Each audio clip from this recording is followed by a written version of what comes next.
Hello guys, तो मैं आ गई हूँ कम बैक का नेक्स्ट एपिसोड लेके, पार्ट 9। तो चलिए स्टार्ट करते हैं। विभूषण बेड में लेटा हुआ था, सीलिंग की तरफ देख रहा था और सोच रहा था, मैं कहाँ फंस गया। ग्रैनीवन, काश मैं मर गया होता और मैं आपके पास आ गया होता। ऐसी ज़िंदगी तो नहीं होती, पता नहीं मैं किस अनजान जगह में आके फंस गया हूँ।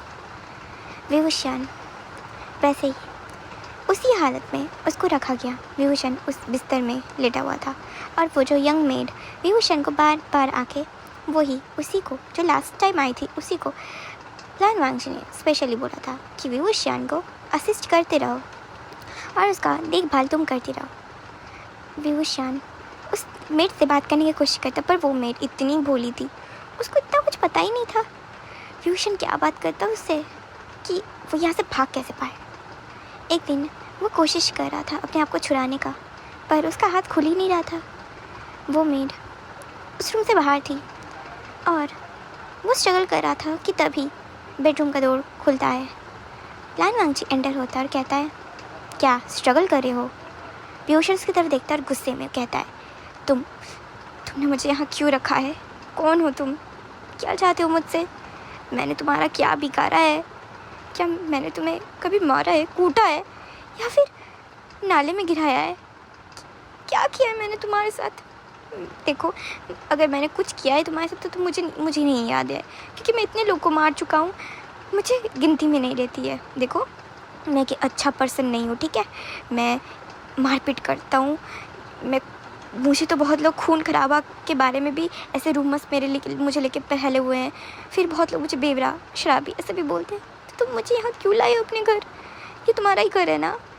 देख के तो लगता है तुम अमीर भी हो, तो तुमने मुझे यहाँ लाया क्यों है? मुझे जाने दो ना, तुम फिर मज़े में रहो, किसी और को पकड़ लो, मुझे यहाँ से जाने दो। मैंने क्या किया है तुम्हारे साथ? लान वांगजी स्माइल करते कहता है, इतनी बुरी बुरी बातें तुम अपने बारे में सोचते हो? Shamed of you. विभूषण को गुस्सा आती है। विभूषण कहते हैं, मेरा हाथ खोलो, मैं अभी तुम्हें मुक्का मारूंगा।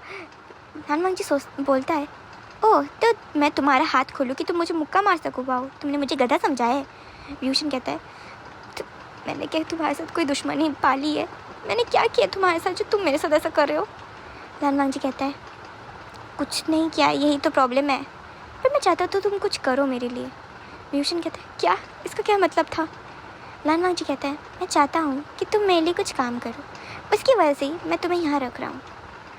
विभूषण कहते, नहीं, मैं तुम्हारा कोई भी काम नहीं करूँगा। क्या समझे तुमने मुझे? मैं तुम्हारा नौकर हूँ या फिर तुम्हारा ये जो घर में मेड्स घूमते रहते मैं उन लोग की तरह हूँ जो तुम्हारे ऑर्डर्स फॉलो करेगा? तुमने क्या समझा अपने आप को? हाँ, मुझे तो तुम्हारा नाम तक पता नहीं है और तुम सोच रहे हो मैं तुम्हारा काम करूँगा? लान वांगजी कहता है, मेरा नाम लान वांगजी है। विभूषण कहता है, हाँ, वटेवर, तुम्हारा नाम जो भी हो, मुझे उससे क्या, मुझे बस यहाँ से निकलना है और तुम मुझे यहाँ पर हमेशा के लिए कैद करके नहीं रख सकते। लान वांगजी कहता है, मैं रख सकता हूँ। विभूषण कहता है, नहीं रख सकते। लान वांगजी कहता है, मैं रखूँगा, अगर तुम मेरा डील ऑफर रिजेक्ट कर दिए तो हमेशा के लिए तुम यहीं पर रहोगे और तुम्हारे फ्रीडम बंद। विभूषण का आइस ब्रेक हो जाता है। विभूषण कहता है, तुम ऐसा नहीं कर सकते। लान वांगजी कहते हैं, मैं ऐसा करूँगा, और वैसे भी तुम्हारी लाइफ तो ऐसे भी हेल थी, और अगर तुम रिजेक्ट कर दिए तो हेल्थ तो हो जाएगी, और तो सोच लो क्या करना है तुम्हें। विभूषण का आइस ब्रेक हो जाता है। विभूषण कहता है, तुम्हें मेरा नाम भी पता है? तुम हो कौन?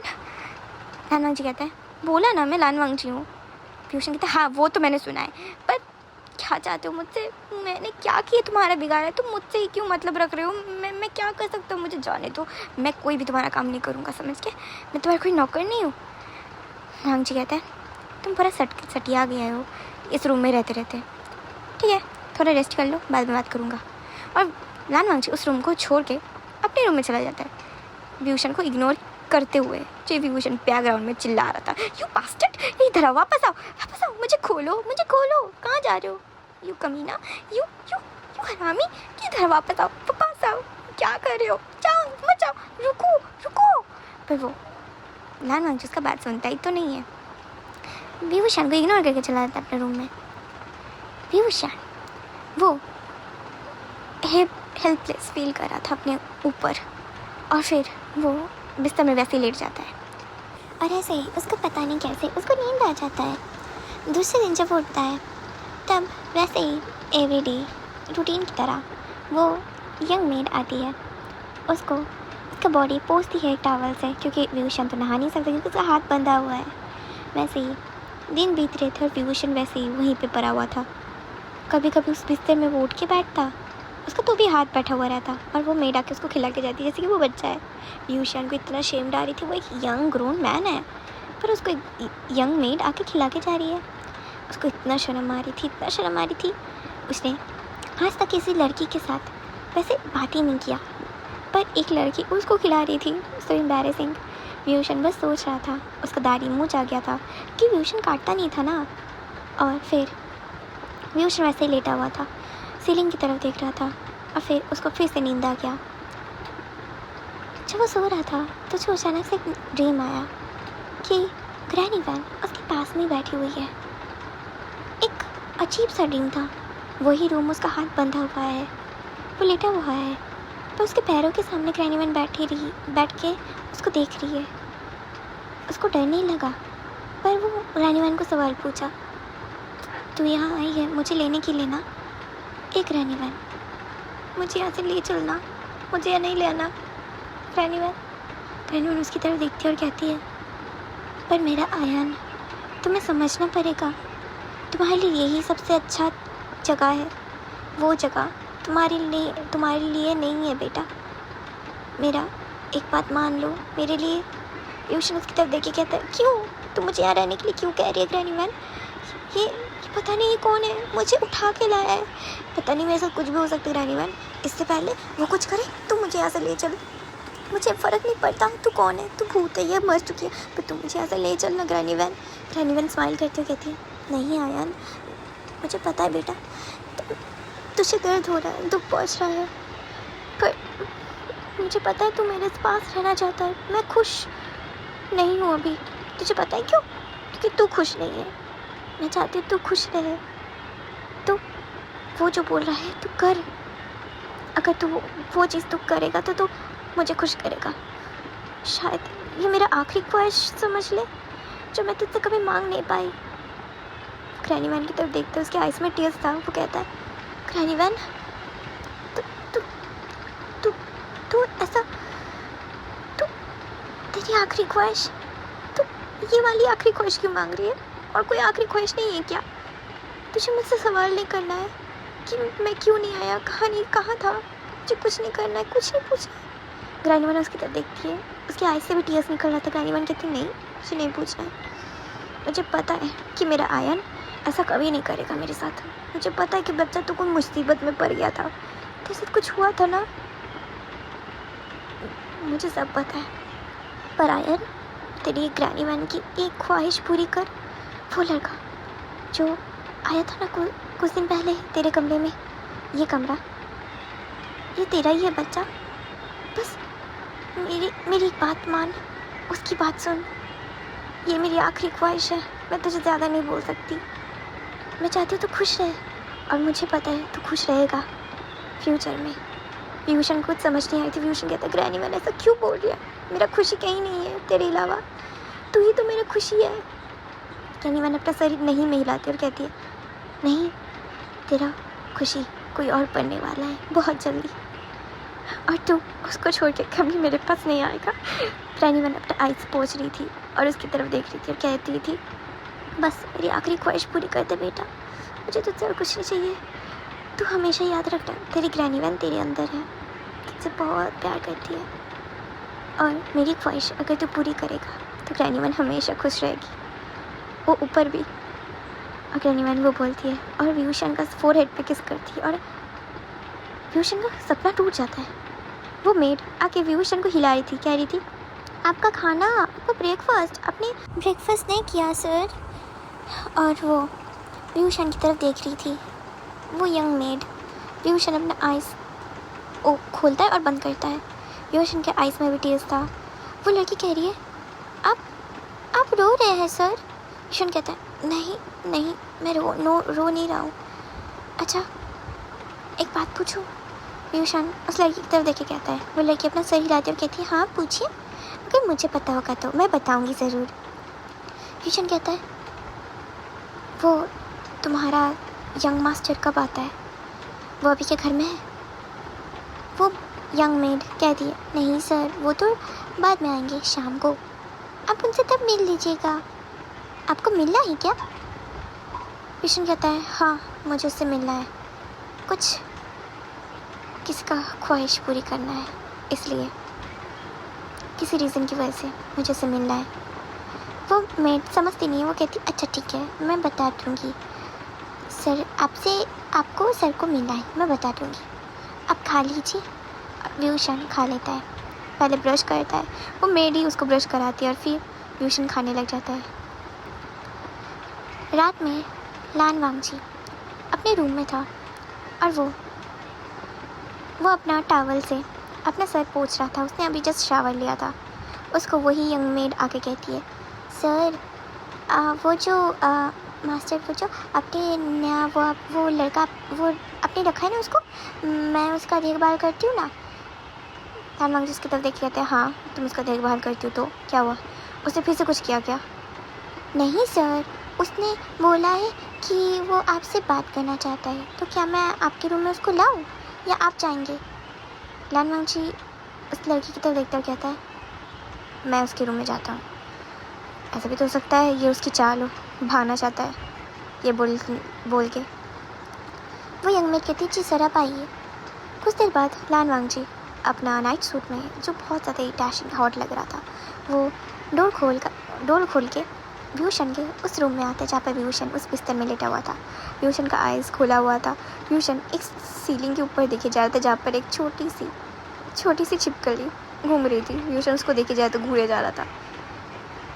लान वांगजी सामने आके कहते ओए क्या कहना है तुम्हें? व्यूशन उसकी तरफ देखता है और कहता है मेरा हाथ खोलो फिर बताऊँगा। लान वांगजी कहता है नहीं खोलूँगा हाथ, अगर तुम भाग गए तो, या फिर हाथ खोलूँगा तो तुम अगर मारे तो। व्यूशन कहता है मैं तुम्हारा डील एक्सेप्ट करूँगा। लान वांगजी के आइज़ ब्राइट हो जाता है। वो कहता है क्या एक्सेप्ट करोगे? ये सूरज कहाँ से आज उगा है, तुम मेरा एक्सेप्ट करना चाहते हो? बढ़िया है। वांगजी स्माइल करता है और वो मेट्स को बुला के उसका हाथ खोल देता है। व्यूशन फाइनली उसका हाथ खोलने के बाद उसको इतना रिलीफ मिल रहा था। व्यूशन उसकी तरफ देख के कहता है ए मेड, जब मेरे लिए पानी लेके आओ। वो जो यंग मेड उसको इतने दिन से असिस्ट करती थी, वो अचानक से एक ऑर्डर से वो थोड़ा सा सरप्राइज़ हो जाती है। वो कहती ओके सर, और वो जाके एक पानी का बोतल लाती है। व्यूशन अपना हाथ यूज़ कर रहा था और वो खुश हो रहा था। वो उसका फाइनली हाथ वो रिलीज़ हो गया था, अपना हाथ यूज़ कर पा रहा था।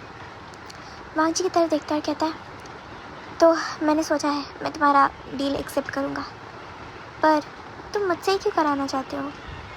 वांगजी उस मेड्स लोगों को इशारा करता है कि रूम के बाहर जाने के लिए। वो लोग बाहर चली जाती है और वांगजी फिर बोलना स्टार्ट करता है क्योंकि तुम ही वो काम कर सकते हो। वैसे तुम एक कॉलेज जाते थे ना, याद है? व्यूशन पानी पी रहा था, उसका गला अचानक से उसका गला तक पानी जा पाता उससे पहले ही वांगजी ने वो बात बोला और व्यूशन कॉफ करने लग गया था। व्यूशन वांगजी की तरफ देखता कहता है कहना क्या चाहते हो? तुम्हें क्या पता है उस चीज़ के बारे में? वांगजी कहता है मुझे पता है, सब पता है। तुम्हें कौन लोग बुली करते थे, तुम्हारे साथ क्या क्या हुआ है, तुम किसके साथ फाइट करते थे और वेंचाओ। व्यूशन का आइस ब्राइट हो जाता है। व्यूशन कहता है क्या तुम वेंचाओ को भी जानते हो? तो तुमको उसने ही भेजा है क्या? वांगजी कहता है नहीं, मैं चाहता हूँ तुम वापस कॉलेज जाओ और जाके उन लोग को हराओ। व्यूशन का आइस अचानक से कंफ्यूज हो जाता है। व्यूशन कहता है तो तुम उन लोग के लोग नहीं हो, मतलब तुम उन लोग के अगेंस्ट मुझे इस्तेमाल करना चाहते हो? तो मुझे क्यों? वांगजी कहता है क्योंकि मुझे पता है तुम उन लोग को कम्पीट कर सकते हो, क्योंकि तुम्हारे जाने के बाद उस कॉलेज में बहुत प्रॉब्लम स्टार्ट हो गई। व्यूशन तो उस कॉलेज में बुलिंग स्टार्ट हो गया है, जो पहले तुम्हारे रहते हुए कोई नहीं करता था। व्यूशन कहते एक मिनट, तुम्हारा मतलब क्या मैं बुलिंग करता था? वांगजी कहते हैं नहीं, मैं वो कब बोला? मैं बोल रहा था कि तुम्हारे जाने के बाद सब लोगों ने सोचा कि तुम मर गए हो। ऐसा ही रूमर्स आ गया था कि व्यूशन एक एक्सीडेंट में मर गया क्योंकि तुम्हारा बाइक जंगलों के बीच में मिला था, इसलिए तुम्हारे कॉलेज में तुम्हारे जाने के बाद वो वेन जाओ और उसके गैंग्स सारे लड़की लोग को या फिर अच्छे स्टूडेंट्स को, उन लोग को जाके बुली करते थे। जो जब तुम थे तब ये नहीं होता था विभूषण। मैं यही चाहता हूँ कि तुम वापस जाओ और ये सब चीज़ को स्टॉप करो। विभूषण सुनता है, अपने फोरहेड को रब करता अपने फिंगर्स और कहता है समझ गया, पर ये सब में तुम्हारा क्या लाभ? तुम क्यों कराना चाहते हो? मतलब तुम्हें क्या चीज़ का हमदर्दी हो रहा है? तुम्हारा तो कोई फ़ायदा नहीं है सब चीज़ में। वांग जी कहता है मेरी एक रीज़न है और वो मैं तुम्हें बाद में बताऊंगा, पहले ये काम करो। विभूषण कहता है मैं क्यों काम करूं और मुझे ये काम करने से क्या मिलेगा? वांग जी कहता है पैसे। मैं देखो, मैं गरीब तो नहीं हूँ तुम्हारी तरह। विभूषण को आते ही गुस्सा। विभूषण कहते क्या बोला तुमने? वांग जी कहता है देखो मैं अमीर हूँ, मैं तुम्हें 1.5 लाख 30 लाख दे सकता हूँ ऐसे ही। विभूषण का आइस मनी के नाम से ब्राइटनेस के कारण उसका आइस ग्लो कर रहा था। विभूषण कहते क्या कितना पैसा? वांग जी कहता है 30 लाख 1.5 लाख 15 लाख। विभूषण आइस पिक कर कहता तो तुम मुझे कितना तुम इतने अमीर हो? विभूषण का जॉ ड्रॉप हो गया था। विभूषण मुंह खोल के वांग जी की तरफ देख रहा था, कह रहा था देख के तो तुम्हें पहले से ही लग रहा था कि तुम कोई अमीर बाप के लड़के लग रहे हो, पर तुम मुझे ये समझ नहीं आया कि तुम इतने अमीर थे। वांग जी स्माइल करता है स्मर्क लुक से विभूषण की तरफ देखता कहता है उससे पहले तुम्हें थोड़ा सा टचअप करना पड़ेगा अपने आप को, क्योंकि तुम बहुत ज़्यादा ही बूढ़े लग रहे हो। विभूषण कहता है एक्सक्यूज़ मी, मैं तुम्हारे एज का ही हूँ, ठीक है? तो अपने आप को स्मार्ट मत समझो, ठीक है, कि तुमने बहुत अमीर कपड़े पहने हैं। यू नो मैं तुमसे ज़्यादा हैंडसम हूँ। वांग जी स्माइल करता है स्मर्क लुक से कहता अच्छा, तो अच्छा ही काम करो, मेरा स्टाइलिस्ट कल आएगा, वो तुम्हें थोड़ा सा लुक देगा, तो देखता हो तुम कैसे लगते हो। विभूषण कहता है ठीक है देखता हूँ, और फिर मैं बाहर जा पाऊँगा ना? वांग जी कहते उससे इतने जल्दी नहीं, बाहर अगर तुम जाओगे तो मेरे बॉडीगार्ड्स तुम्हारे हर समय आगे पीछे रहेंगे, कहीं खाने जाओगे कहीं भी आगे पीछे रहेंगे। और हाँ, तुम्हें कोई भी ज़रूरत हो, क्योंकि तुमने मेरा डील ऑफ़र एक्सेप्ट किया है, तुम्हें एक एग्रीमेंट मिलेगा, उस पर तुम्हें साइन करना पड़ेगा, और मेरा जो भी तुम्हारा नीड्स है वो मैं पूरा करूँगा, क्योंकि मैं इतना रिच हूँ, मैं तुम्हें खरीद सकता हूँ, ऐसा मेरे पास पैसा है। विभूषण को गुस्सा आ रही थी, पर विभूषण अपना गुस्सा सप्रेस कर रहा था, क्योंकि हाँ उसको ग्रैनी वैन का आखिरी विश जो पूरा करना था। विभूषण अपना सर हिलाता और कहता ठीक है कल बात करते हैं। वांग जी कहते हाँ कल बात करते हैं, और दोनों दूसरे डायरेक्शन में चले जाते हैं। वांग जी रूम से बाहर और विभूषण बाथरूम में, क्योंकि उसको सच में उसका हाथ यूज़ करना था यार, वॉशरूम में जाके। और फिर ऐसे ही दिन बीत जाता है। दूसरे दिन एक हैंडसम सा लड़का उस घर में घुसता है। वो लड़का ने एक टाइट जीन्स और एक टी शर्ट पहना था, उसके नेक में एक ब्रोचर था और बहुत ज़्यादा ही चमक रहा था, और उसके हाथ में ब्रेसलेट्स थे। वो बहुत ज़्यादा क्यूट और चार्मिंग हैंडसम एक क्यूट लड़का था, जो वांग जी का स्टाइलिस्ट था। वो आता है, उसका बड़े लंबे लंबे बाल थे, लाइक अ लेडी बॉय। वो स्माइल करते करते आता है और कहता है तो who I am assisting today, और वो अपना हाथ देख रहा था। वांग जी स्माइल करता कह रहा था तुम एकदम नहीं बदले। हाँ, वो स्माइल करता कहता है कैसे बदल सकता हूँ, तो बोलो किसको करना है आज? तुम्हारी तरह कोई हैंडसम लड़का है क्या यहाँ? मैं सोच रहा हूँ कि आज वांग जी अपने अलावा किसको सजाने के लिए कह रहा है मेरे इन हाथों से। कौन है वो खुशकिस्मत? और तभी वांग जी के पीछे से विभूषण आता और वो लड़का जम कर जाता, कहता है भालू। विभूषण कहता मैं भालू? और वो लड़का वांग जी के सामने छुप जाता है और कहता है भालू। वांग जी तुमने इस भालू को क्यों अडॉप्ट किया है? तुम इतने अमीर हो, तुम इसको जू में नहीं रख सकते। विभूषण कहता देखो मैं भालू नहीं हूँ, मैं इंसान हूँ। वो लड़का कह रहा था क्या इंसान? वांग जी। और वांग जी स्माइल करता कहता है ये है विभूषण, तुम्हें इसी को टचअप देना है। वो लड़का शॉकली वांग जी की तरफ देखते कहता है इस भालू पूरा इसको मेकओवर करना पड़ेगा यार, ये तो पूरा स्टिकी, कहाँ से गार्बेज को उठा के लाए हो तुम? वांग जी स्माइल कर रहा था, चकल कर रहा था। विभूषण को गुस्सा आया था। विभूषण कह रहा था गार्बेज बोला? अभी ये गार्बेज बैग तुझे गार्बेज बैग की तरह उठा के फेंकेगा। और एक बात कही, वो लड़का डर गया था। वो लड़का कहता अच्छा ठीक है तो तुम रिलैक्स इधर बैठो सोफे में। पीयूषन गुस्से में सोफे में बैठता है और उस लड़की की तरफ देख रहा था। वो लड़का धीरे धीरे पीयूषन का चीक से शेविंग करना स्टार्ट कर दिया था। उसका बाल टच अप करने के बाद वांगजी इतना टाइम नहीं तो वांगजी अपने रूम में गया था क्योंकि उसको कुछ काम थी। जब वो नीचे आता है वांगजी, उसको कुछ नॉइज़ सुनाई देती है और वो यंग लड़का जो मेकअप स्टाइलिस्ट था वो जंप करे तो कहता वाओ व्हाट आर्ट, मैंने कितना अच्छा काम किया, मेरे हाथों में तो जादू है। मैंने एक नाला साफ करने वाले को मैंने इतना सुंदर बना दिया। विभूषण को गुस्सा आ रही थी। विभूषण का बैक वांगजी की तरफ था। वांगजी आगे आ रहा था और कह रहा था क्या हुआ, तूने कर दिया क्या अपना काम? वांगजी जब विभूषण के चेहरे की तरफ देखता है वो शॉक्ड हो जाता है। विभूषण बहुत ज़्यादा ही हैंडसम लग रहा था। विभूषण कहता है कैसा लग रहा हूँ? वांगजी शॉक्ड। वांगजी उसके हैंडसम चेहरे को देख रहा था। ये तो लान वांगजी से ज़्यादा हैंडसम है यार, जैसा फ़ोटो में देखा था उससे भी ज़्यादा हैंडसम लग रहा था विभूषण। और क्योंकि विभूषण को लेंस लगाया गया था उसके आइज़ में और बहुत कुछ किया गया था, उसके लिप्स में थोड़ा लिप बाम, ऐसे ही बहुत कुछ। वांगजी उसकी तरफ देखे जा रहा था और वो अपना सलाइवा लान वांगजी गल्प करता है। विभूषण देखता है, स्माइल करते कहता है ओह क्या तुम्हें सहन नहीं हो रहा लान वांगजी कि मैं तुमसे भी ज़्यादा हैंडसम लग रहा हूँ? कहो, मुझ पे सारी लड़कियाँ कॉलेज में मरती थी और तुम होगी, मुझे मेरा ब्यूटी देख के जलन हो रही है क्या? विभूषण अपना फ्लेक्स करने की कोशिश कर रहा था और अपने आप को शो ऑफ करने की कोशिश कर रहा था।